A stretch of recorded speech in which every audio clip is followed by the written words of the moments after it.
এই যে স্ত্রীর যে খোরপোশ অর্ডার হয়েছে সেটি কিন্তু নাকচ করে দেন হাইকোর্ট।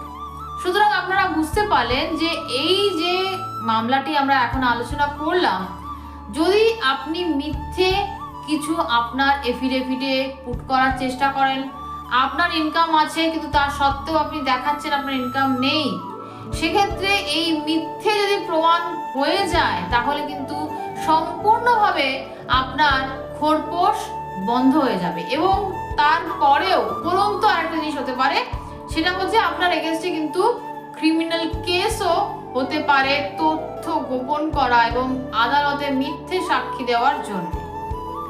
তো এর জন্যে অবশ্যই যে জিনিসগুলো আপনি কোর্টের কাছে দেবেন সেগুলো অবশ্যই ভেবেচিন্তে দেবেন এবং কোনো তথ্য গোপন করবেন না, সেক্ষেত্রে কিন্তু পরবর্তীকালে আপনারই অনেক সমস্যা হতে পারে।